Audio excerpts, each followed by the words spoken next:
परवेज इलाही साहब की मुलाकातें होती हैं इस्लामाबाद में एस्टेब्लिशमेंट से, और वो मुलाकातों के बाद इस बात का शक पैदा होता है कि परवेज इलाही साहब अपनी मर्जी से कभी भी कोई फैसला नहीं करेंगे। ये पहली बात है कि पाकिस्तान जैसे ममालिक के तरक्की पजीर जो ममालिक हैं उसमें ये मुमकिन ही नहीं है कि जी एस्टेब्लिशमेंट फौजी एस्टेब्लिशमेंट हो और रियासत के मामला में न्यूट्रल हो जाए। तो इस सूरत में मैं समझता हूँ कि फौज को एक अपना किरदार अदा करना पड़ेगा इस मुल्क में इस्तेकाम लाने के लिए। पहली बात ये भी नहीं हो सकता कि वो कुलियतन जाके इमरान खान को सपोर्ट करे, उन्हें कोई बीच की राह निकालने में मदद करनी होगी। परवेज इलाही साहब की मुलाकातें होती हैं इस्लामाबाद में एस्टेब्लिशमेंट से, और वो मुलाकातों के बाद इस बात का शक पैदा होता है कि परवेज इलाही साहब अपनी मर्जी से कभी भी कोई फैसला नहीं करेंगे। यानी जो पार्टी पीटीआई को ज्वाइन करने का फैसला एक आर्मी चीफ से पूछकर करती है, उनसे इजाज़त लेकर करती है, वो पार्टी असेंबलियां तहलील करने का इतना बड़ा फैसला एस्टेब्लिशमेंट से पूछे बगैर कैसे कर सकती है। इस सारे मामले में आपको लगता है कि इस वक्त एस्टेब्लिशमेंट न्यूट्रल है, या वो अपने आप को न्यूट्रल रख सकते हैं जो पाकिस्तान की सिचुएशन है इस वक्त? देखिए, पहली बात है कि पाकिस्तान जैसे ममालिक के तरक्की पजीर जो ममालिक हैं उसमें ये मुमकिन ही नहीं है कि जी एस्टेब्लिशमेंट खुसूसन जो फौजी एस्टेब्लिशमेंट हो वो रियासत के मामला में न्यूट्रल हो जाए। क्योंकि अगर इस मुल्क में सियासी अदम इस्तेकाम है जो कि है, और उसकी वजह से हम देखते हैं कि मईशत की हालत दिगरगू है, उसकी वजह से हम देखते हैं कि दिफा जो है कमजोर होगा अगर आपके अदम इस्तेकाम होगा और आपकी खारिजा पॉलिसी की कोई डायरेक्शन नहीं होगी, तो ये नेशनल सिक्योरिटी का मसला बन जाता है, पोलिटिकल इंस्टेबिलिटी को खत्म करना। तो इस सूरत में मैं समझता हूँ कि फौज को एक अपना किरदार अदा करना पड़ेगा इस मुल्क में इस्तेकाम लाने के लिए। पहली बात। अच्छा, अब दूसरी बात ये कि क्या वो इस्तेकाम इस तरह मुमकिन है कि वो इस जो पोलिटिकल डिस्पेंसेशन है जो पीडीएम का उसको सपोर्ट करे? मेरे ख्याल में ऐसा नहीं है। ये भी नहीं हो सकता कि वो कुलियतन जाके इमरान खान को सपोर्ट करे, उन्हें कोई बीच की राह निकालने में मदद करनी होगी।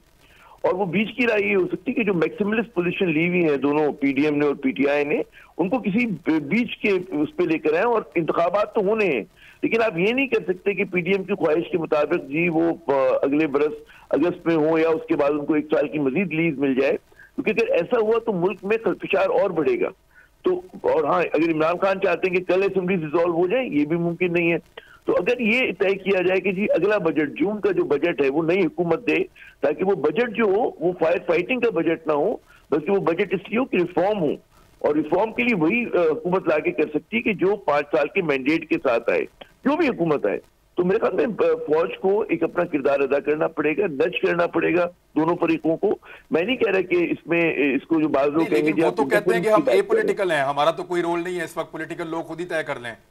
देखिए, ये बयानिया जो था एक बाजवा साहब का बयानिया था, और उसके अंदर भी अगर आप याद करें तो कुलियतन अमल नहीं किया गया। वो एक परसेप्शन बिल्ड करने की कोशिश की गई और उसमें चेंज स्टांस था। एक ऐसा बयानिया था जिसके खिलाफ बहुत सारे शवाहिद मौजूद हैं। जी, मैं उसकी डिटेल में नहीं जाना चाहता, लेकिन सबको पता है कि ठीक है, वो कह दिया इन्होंने, पॉलिटिकली करेक्ट पोजीशन ले ली, लेकिन हकीकी पोजीशन जो है वो हमें और आपको पता है और सारे पाकिस्तान को पता है।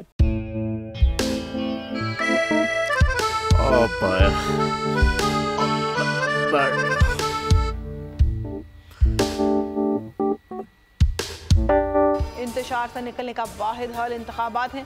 हकीकी आज़ादी मार्च आज रवा। हाँ, आयत के मुताबिक अगर आप उसको ये रिपोर्ट दे दे तो मैं आपको अपनी 4 सीटें दे दूंगा। मौलाना हाँ साहब, वो जो रिपोर्ट हमें दे दे, और वो जो नीली पीली चैनल है वो लगाए।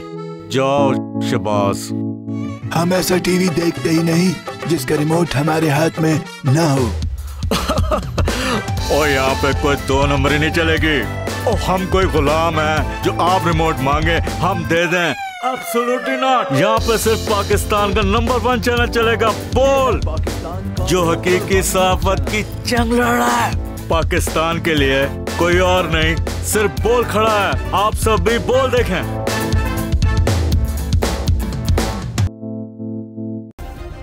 सब्सक्राइब करें और बेल दबाएं ताकि कोई खबर रह न जाए।